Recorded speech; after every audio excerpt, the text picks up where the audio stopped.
थुनलाइ गाथोन हान्जानि नैथि जोनोम सान। बे थुनलाइ गाथोन हान्जानि नैथि जोनोम सानाव आं दतमा हालामनि बयबो थुनलाइ मोजां मोनगिरि एबा थुनलाइखौ अनसायगिरि बिथांमोननिसिम बे समाव आङो गाहाम हामलायथि जासिहरदों।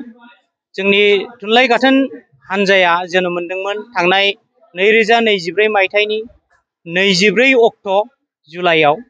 फैयै फैयै दिनै नैथि बोसोर बेयो आबुं जाबाय। बेनिखायनो जोङो जोनोम सान खुंदों। जोनोम सान खुंनायजों लोगोसे जोङो गोबांथार हाबाफारि लादों। बे हाबाफारिया फुंनिफ्राय फिरफिला बिरहोखांनायनि उनावनो जोङो फरायसा फरायसुलिफोरनिसिम उन्दै उन्दै गथ'फोरनि थाखाय सावगारि बोनाय बादायलायनाय आरो 8 आरो 9, 10 बे थाखोनि थाखाय जायगायावनो खन्थाइ लिरनाय बादायलायनाय आरो 11 थाखोनिफ्राय BA थाखोसिम जायगायावनो खन्थाइ लिरनाय बादायलायनाय बेफोरबायदि हाबाफारि जों दिनैनि दिनाव लानो हादों। दा बिनि उनाव जोङो मोनसे गुबैथारै देरसिन हाबाफारि जों नोजोर बोदों जे गेवलाङै खन्थाइ आवरायनाय एबा सुंद' सल' बुंथिनाय आरो जायफोर हारिमु आयदायाव आखा फाखा बिथांमोनहा मेथाइ रोजाबनाय बेफोरबायदि जों हाबाफारि लादों। दा थुनलाइ गाथोन हान्जाया जिहेथु नैथि जोनोम सान खुंबाय, दा बे नैथि जोनोम सान खुंनायजों लोगोसे जोङो जोंनि थुनलाइ गाथोन हान्जानि जे खुगा लाइसि थुनलाइ गाथोन मुंनि खुगा लाइसि बेखौबो जों दिनैनि दिनाव बेखेवनानै लानो हादों। दा बे थुनलाइ गाथोन हान्जानि जेनाखि माउथपिस खुगा लाइसि बेखौ बेखेवगिरि महरै जों मोननो हादों जोंनिनो क'क्राझार जिल्लानि सासे समाज सिबियारि प्रहलाद ब्रह्म बिदा गेदेर बिथांखौ जोङो हांख्रायनानै लाबोदों।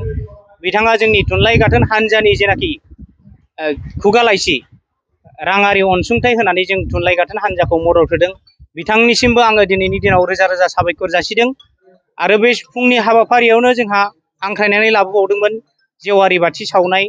दा बे जेवारि बाथि सावनायाव जोङो क'क्राझार जिल्लानिनो DPO मानगोनां जसमानि ब्रह्म बिदा गेदेरखौबो जों मोननो हादों। बिदा गेदेराबो गावनि हाबाफारिखौ मावफुंनायजों लोगोसे जोंनि थुनलाइ जालिया जायनाखि लाइमोनफोर थुनलाइखौ मोजां मोनग्रा थुनलाइ खन्थाइ रायथाइ लिरनो सोलोंस्लिंनाय बिथांमोनखौ गोबांथार मोजां मोजां बोसोन होनानै थुलुंगा होनानै बाथ्रा बुंलांनायनि थाखाय बिथांनिसिमबो आं साबायखर जासिदों।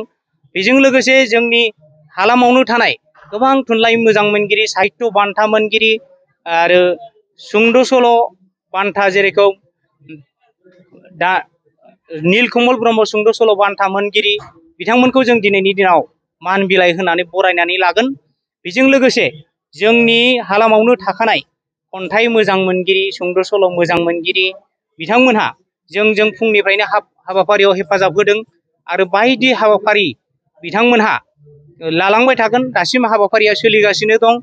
दा आं आसा खालामदों नैबे जोंनि थुनलाइ गाथोन हान्जानि जोनोम सान खुंनायजों लोगोसे जोंनि गोदान जोलैफ्रा जोंजों फैनानै जा एसे हायो गावनि लिरबिदांफोरखौ जथायनानै इयुन समाव जाहाथे गिदिर गिदिर बान्थाफोरखौबो जाहाथे मोननो हायो। दा जोङो बेखौ आसा फारिदों। मानोना थुनलाइ गाथोन हान्जायाव दिनै नों दं सोरबा सासे दं। दा बिथांमोनहा जुदि रुंग'खांनायनि उनाव बे थुनलाइ गाथोन हान्जा एबा आफादखौ सोर दैदेनगोन। दा बेखौ नोजोर बोनानै जोङो थुनलाइ गाथोन हान्जायाव ओरैबायदि जों बिबानगिरि सोनानै लादों जे कलेज फरायनाय फरायसाफोरखौबो नोजोर बोनानै बेहाय बिबान होनाय जादों आरो सोलोंनो थाखाय लिरनो थाखाय जोङो गोरोन्थिफोरखौ सुज्रायलायनानै बा माबोरैहाय लिरनायनि आदबखौ जौगाहोनो हायो बेखौ जों सम सम सावरायनाय जायो। आरो इयुन समाव जों ओरैबायदि हाबाफारि लानो सानदों रांखान्थियारि जुदि जेंनायाव गोलैयाब्ला अब्ला जोङो बायदि बायदि सेमिनार सावरायनाय एबा थुनलाइयारि सरसा बेफोरखौबो इयुननि समाव लालांबाय थागोन बेखौ जों आसा फारिदों। बेनिखायनो आङो बयखौबो दतमा हालामनि साननो हनो गोरों मेलेमजिबि बिथांमोनखौ खावलायनोसो लुगैदों। थुनलाइ गाथोन हान्जाया नायल' जाल' दतमायावनो जोनोम मोननाय। दा बिनिखायनो बयबो जुदि अनसायलायोब्ला इयुनाव बियो मोजाङै गेवलांसारनो खाबु मोनगोन आरो जोंनि दतमा हालामा मुलाम्फा जागोन।